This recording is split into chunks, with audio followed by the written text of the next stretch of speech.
Vamos então ao nosso primeiro tópico. Após a nossa breve introdução, agora vamos estudar os versículos bíblicos, né? Marcos, capítulo 7, versículo 24 ao 30, desta feita, no nosso primeiro tópico, a necessidade que levou a mulher até Jesus. Nós vamos estudar o versículo 24, 25 e 26, sendo que no versículo 26 nós vamos estudar apenas a parte B desse versículo. Na sequência, no nosso segundo tópico, os obstáculos que provaram a fé da mulher, nós vamos estudar então o versículo 26 e aí a parte A e o versículo 27 em específico. Se fôssemos resumir o versículo 24 ao 26, parte B, nós vamos ver, o texto vai apresentar uma mãe desesperada, né? Uma mãe extremamente angustiada com a situação da sua filha, né? Sua filha estava possuída então por demônio, né? O texto diz que a filha dela estava possuída então, possessa, né? O texto usa, a minha versão aqui, Almeida século 21, diz que ela estava possessa de um espírito imundo. Então a mãe estava desesperada, né? Desesperada ali com a sua filha possessa por um espírito. E aí, né, essa filha estando em perigo, conduziu essa mãe, então, levou essa mãe até Jesus. Vamos fazer então a leitura de uma forma progressiva. Lemos o versículo, fazemos a exposição do versículo. E aí no final eu quero trazer 3 aplicações que nós vamos extrair então desses versículos, dessa parte do texto, né? E assim sucessivamente. No próximo tópico, os obstáculos que provaram a fé da mulher, nós vamos estudar o versículo 26 e 27. No terceiro tópico nós vamos estudar o versículo 28. E no último tópico nós vamos estudar os versículos 29 e 30. Então assim nós vamos fazendo, a cada final de bloco de versículos, nós fazemos vou trazer algumas aplicações para a sua vida e para a minha vida também, né? Primeiro para a minha vida e depois para a sua vida. Então vamos fazer a leitura do versículo 24, Marcos capítulo 7, verso 24, e em seguida vou fazer a exposição, vou abordar os detalhes do verso. O texto diz assim, versículo 24, Marcos capítulo 7, verso 24, diz assim: Jesus saiu dali e foi para as regiões de Tiro e Sidom. Entrou numa casa e não queria que ninguém soubesse disso, mas não pôde passar despercebido. Você vai ver que quando o texto diz assim, que Jesus saiu dali, Jesus então, ele deixa a região da Galileia, desta feita, e ele vai então para a região ali, foi para a região, o texto diz que ele foi para as regiões de Tiro e de Sidom, né, que ficava especificamente na região da Fenícia, né, que era um território ali predominantemente de gentil, né, não judeus, né. E aí o texto descreve que Jesus, ele entrou numa casa. O texto vai dizer qual era o objetivo de Jesus então ir até aquela casa, né? Mas o texto diz que ele entrou numa casa. Jesus, então aqui ele busca um ambiente reservado, né? Ele queria ficar num ambiente reservado e o próprio texto explica o porquê, né? O texto diz que ele não queria que ninguém soubesse, né? Jesus desejava então permanecer oculto. No entanto, o texto diz que era impossível, né? O texto diz, mas não pôde passar despercebido. Aqui nós vemos que o ministério de Jesus, nesse momento aqui da cronologia, né, da história contada aqui no Evangelho de Marcos, nós vamos perceber que nesse momento a amplitude do ministério de Cristo, ele já tinha se expandido, né? Nós vemos essa amplitude. O ministério de Cristo já tinha um bom alcance, né? A ponto de que o texto diz que ele não pôde passar então despercebido. E aí vai entrar em cena então do texto a mulher cananeia. E como é então que o versículo anterior, o versículo 24, quando diz que ele não pôde passar despercebido, já deixa claro como essa mulher foi alcançada. Já traz então, já nos conduz da passagem do verso 24 para o verso 25, já é uma condução para entendermos o texto, porque nós vamos ver então Por Jesus não passar despercebido, a mulher cananeia, ela ouve então falar de Jesus. O verso 25, vamos para a parte B, depois nós voltamos para a parte A, né? A parte B diz assim: logo ouviu falar dele, então foi e prostrou-se aos seus pés, né? Nós vamos ver que essa mulher então, ela ouviu falar, né, de Jesus, né? E aí nós vamos ver que ao ouvir falar de Jesus, a fé ela vem pelo ouvir, e ouvir a palavra de Deus. Ao ouvir falar de Jesus, né, a fé então nasce, né, no coração dessa mulher, né?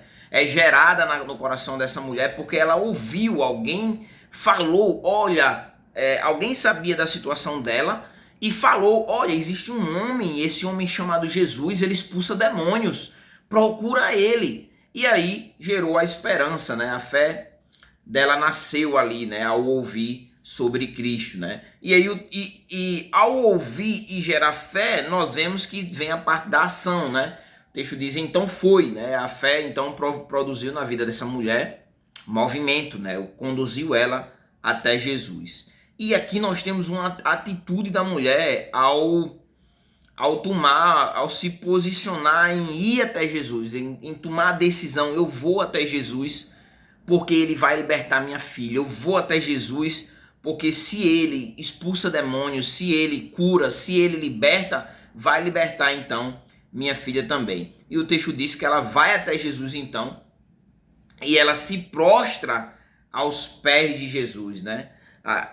Essa atitude, a atitude que a mulher toma, nós vamos ver, né? Vai mostrar essa atitude quando o texto diz que ela prostrou-se aos seus pés. Nós vemos aqui a humildade da mulher, né?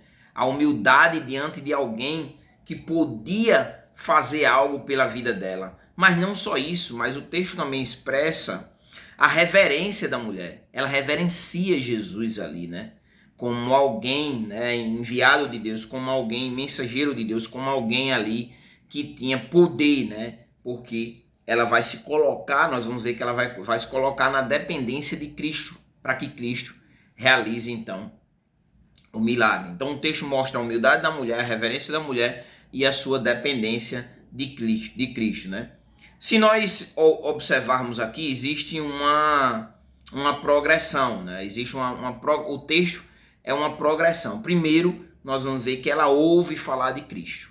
E ao ouvir, ela crê. Ela acreditou que Jesus, então, podia realizar o milagre de libertar a sua filha, né, daquele espírito, o espírito impuro. Ela creu que Jesus podia fazer isso. E aí ela toma a atitude de ir. Ela foi e nesse caso, quando ela vai, a progressão é que ela buscou a Jesus, né, se prostrando, então, aos seus pés. Na parte A do verso 25, né, diz por que ela buscou Jesus. O texto, na parte 25, vai dizer o motivo, né? A sua filha, ela estava possessa por um espírito imundo, né? O texto diz assim, a parte A do verso 25.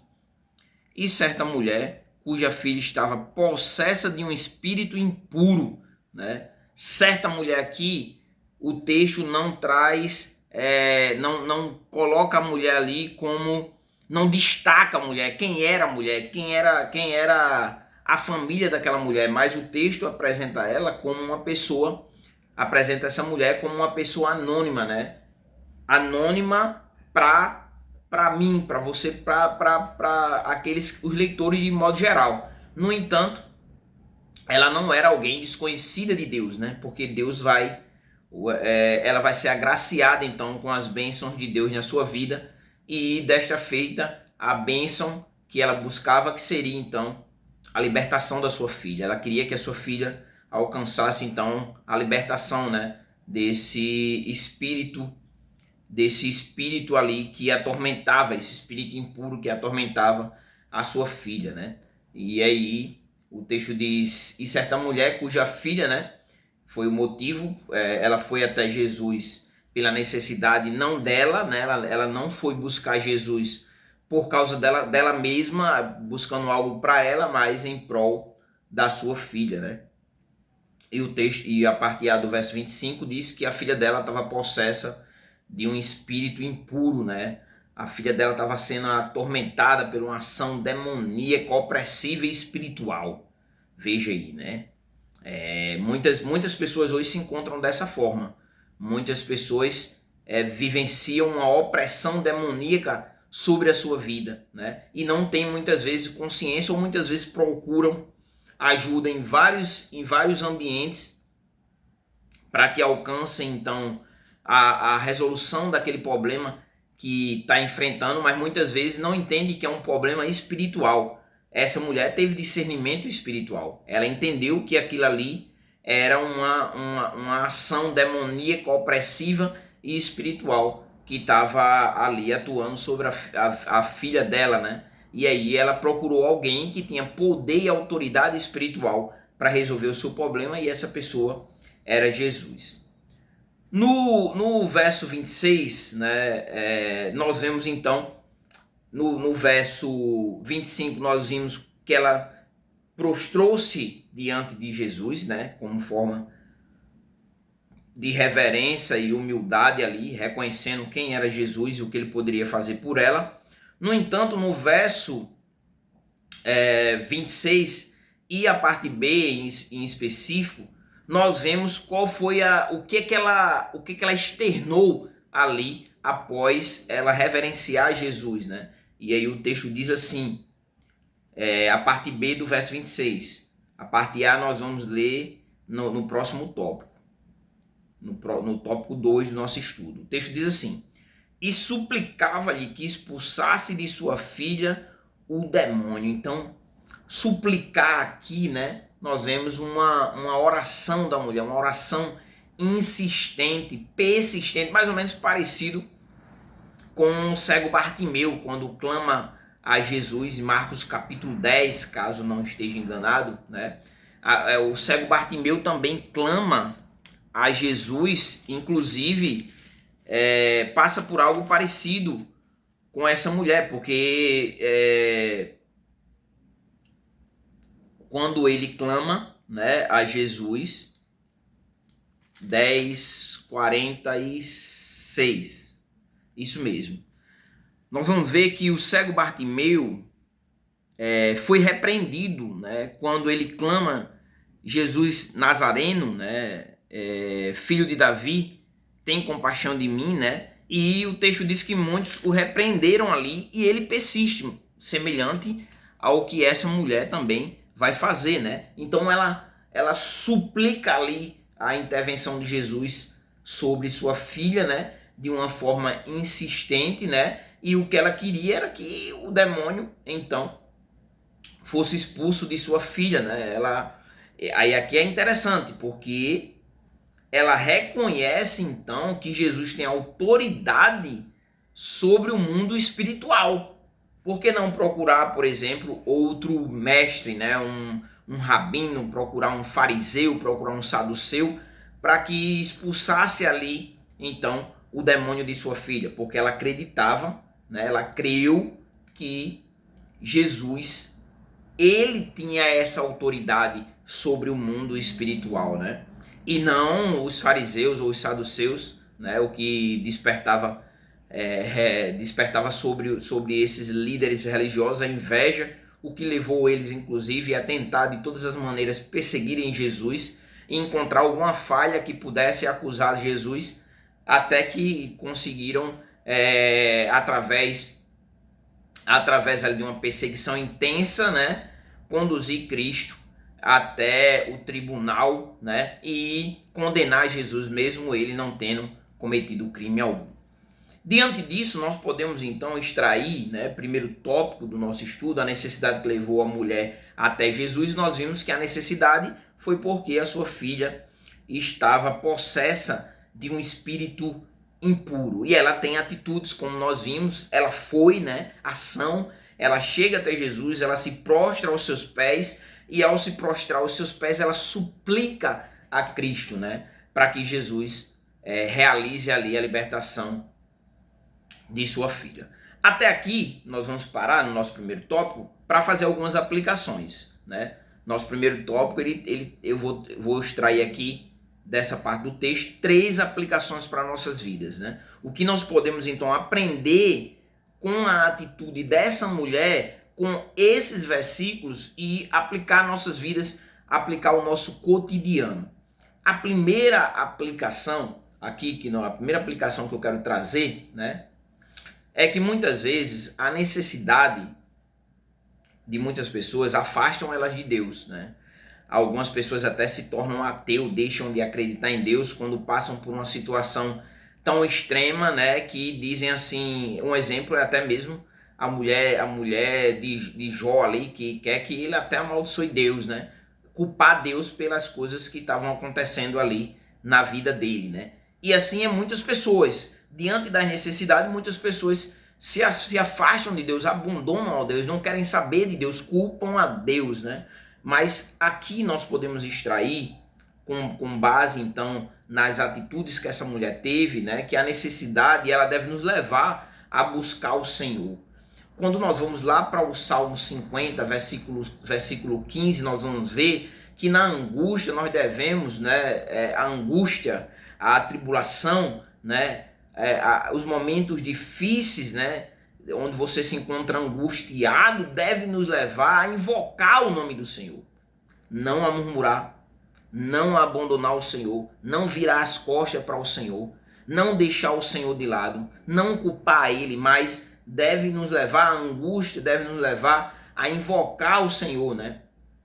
O salmista diz assim, invoca-me no dia da angústia, eu te livrarei e tu me glorificarás, né? Então, no dia da angústia, invoque ao Senhor, porque você receberá então o livramento da parte de Deus, né? E o resultado de regozijo diante de tão grande livramento é que você vai glorificar a Deus, né?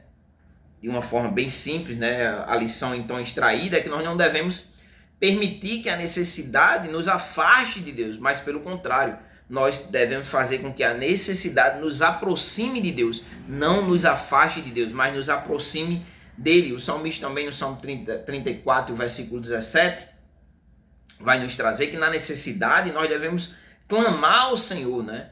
O verso 17 diz assim, clamam o justo e o Senhor os escuta e os livra de todas as suas tribulações, né? Então veja, por que nós devemos clamar? Porque o Senhor nos escuta, né? E Ele não só nos escuta, mas traz resposta. Qual é a resposta? Ele nos livra de qualquer tribulação, ou de uma só tribulação específica, não, de qualquer tribulação, de todas as tribulações, né?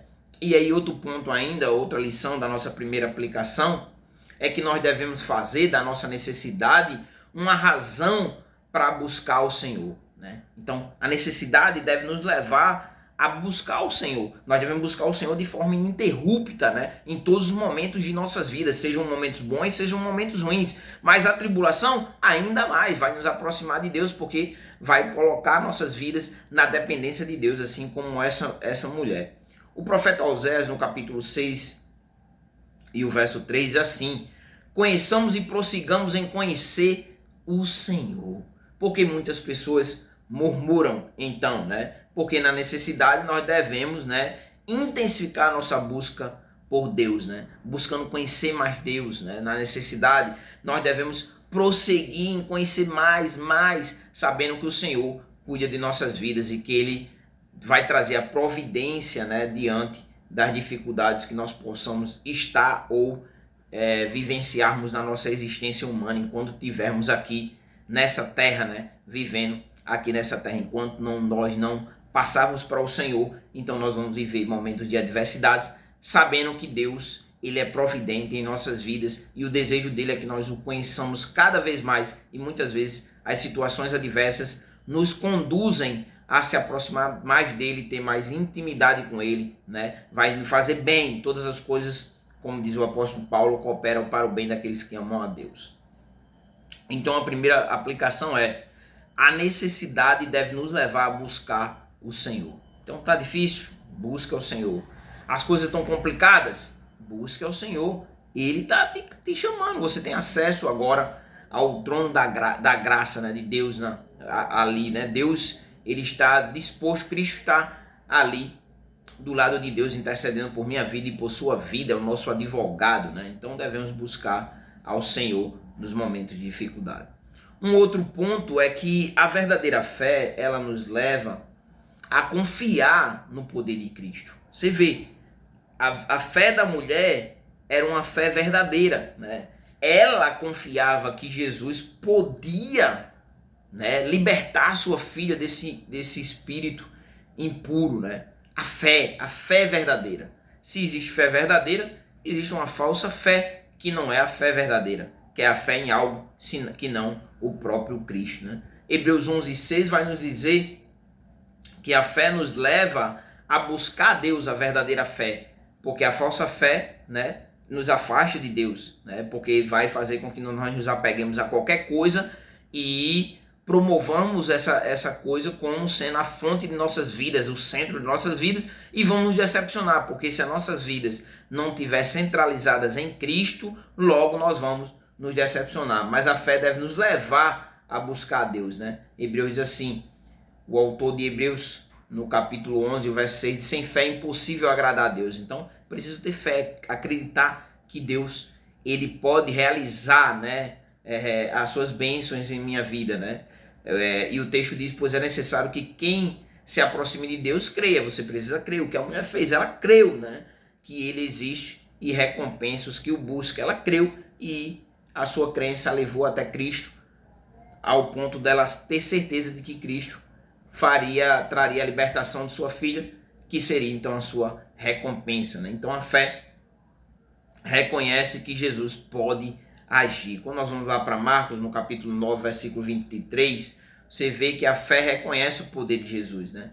O texto diz assim, Marcos 9, 23, disse Jesus, tudo é possível ao que crê, né? Então se você crê, você verá a glória de Deus, né? Me lembro do texto ali de João, quando Jesus, ele ressuscita Lázaro, né? Morto já há vários dias, e Jesus simplesmente sai para fora, né? Então se você crê, você verá a glória de Deus em sua vida, né? Porque tudo é possível ao que crê, né? Mas quem não crê sem fé, é impossível então agradar a Deus, né? Um outro ponto aqui, uma outra lição ainda dentro da nossa segunda aplicação, é que a fé nos leva a aproximarmos de Jesus e confiar nele, né? A mulher se aproximou de Jesus e confiou que Jesus podia fazer o milagre, né? Hebreus capítulo 4, versículo 16 diz assim, portanto, aproximamos-nos com confiança do trono da graça, né? Então, se aproxime, né, do trono da graça com confiança, né? Sabendo que ele vai recompensar você, né? Porque a sequência do versículo assim, para quê? Para que recebamos misericórdia. Então, recebamos misericórdia e encontremos a graça de Deus, né? Que foi o que a mulher alcançou, né? E aí, com o resultado a fim de sermos socorridos no momento oportuno, né? E o momento oportuno aqui foi abraçado por essa mulher que não perdeu tempo, né? Não ficou murmurando, reclamando, mas foi a quem podia fazer então o milagre em sua vida. Então a verdadeira fé deve nos levar a confiar, né, no poder de Cristo, que Cristo pode fazer por nossas vidas, e ele tem todo o poder, né, para realizar os milagres em nossas vidas e está à direita do Pai, né, como o nosso intercessor.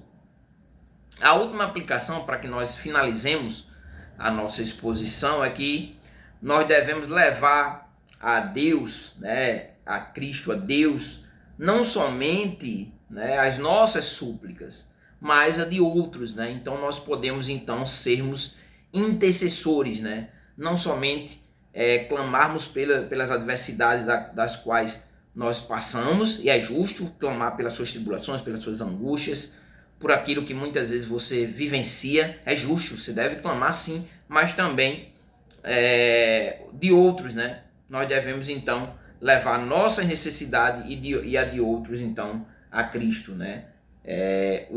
Paulo, precisamente Paulo em Filipenses no capítulo 4, versículos 6 e 7, vai nos dizer que a oração, a súplica, o clamor, né, quando nós levamos nossa necessidade a Deus, né, essa oração, a oração, a entrega, a busca a Deus, né, vai substituir então a ansiedade, né? Vai substituir a ansiedade e vai produzir em nossas vidas, vai trazer para nossas vidas a paz de Deus, né?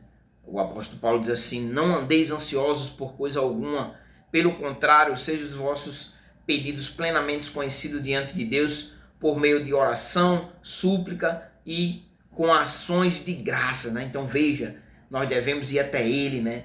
Com oração, com súplica, com ações de graça, né? E aí, e a paz de Deus que ultrapassa todo entendimento guardará o coração, o vosso coração e os vossos pensamentos em Cristo, né? Então, em Cristo. Então, nós devemos ir até Ele, né? Nós devemos buscar Ele, né? Levando então as nossas necessidades e a necessidade de outros também diante dele, né? Através da oração, da súplica, né? E também com ações de graça, né? Com isso, nós aprendemos que quando não podemos resolver então, né, as nossas necessidades, nossos problemas, quando as coisas saem do controle, né, nós devemos entregar a quem tem autoridade sobre tudo, né? E é então nosso Deus, né? Pedro, no capítulo 5 e o verso 7, né, ele vai nos dizer que nós devemos entregar a Deus aquilo que está além do seu controle. Você perdeu o controle, então leve a Cristo, né? Ele diz: lancemos sobre ele toda a vossa ansiedade, pois tem cuidado de vós. Leva a ele, apresenta a ele, né, suas angústias, como fez essa mulher, né? Não tinha para onde correr, não tinha saída, então ela levou a quem podia, né? A quem tinha então todo o poder, né? Então devemos levar nossas necessidades e a de outros a Cristo em oração, né? Em súplica, né? Em ações de graça, sendo grato a Deus pelo que Ele faz em nossas vidas. Com isso nós finalizamos então o nosso primeiro tópico. Só é o primeiro tópico, são 4 tópicos. Então nós vimos então o que levou a mulher até Cristo, né? Que primeiro ela ouviu falar, alguém falou sobre Jesus, né? E ela foi até Cristo porque ela tinha uma necessidade. A necessidade então era que a sua filha recebesse a libertação porque estava possessa de um espírito imundo. E o que ela faz? Reverencia Cristo, né? Reverencia a Cristo ali, se prostrando aos seus pés e suplica ali, né, em prol da sua filha. No próximo tópico nós vamos ver que essa mulher enfrentou alguns obstáculos, né? Nós vamos ver os obstáculos que essa mulher enfrentou ali, né? E para fortalecer nossa fé em não desistir, né? Muitas vezes nós fazemos uma súplica ou fazemos algum pedido a Deus, não recebemos e aí a fé acaba, tudo desmorona, né? Mas nós vamos ver através dessa mulher que ela não desistiu, mas ela continuou ali, batendo, né, na porta, né, no trono da graça, né? Clamando, não desistiu, porque ela tinha um objetivo. E muitas vezes, quando nós fracassamos, né, quando os obstáculos vêm e nós somos derrubados, é porque não perseveramos, que é o que nós vamos ver na vida dessa mulher, no decorrer então da exposição do texto. Assim nós finalizamos essa primeira parte, e aí o nosso segundo tópico nós vamos ver os obstáculos então que provaram a fé da mulher. Vamos ver no próximo tópico. Dá o play aí, vamos ao nosso segundo tópico.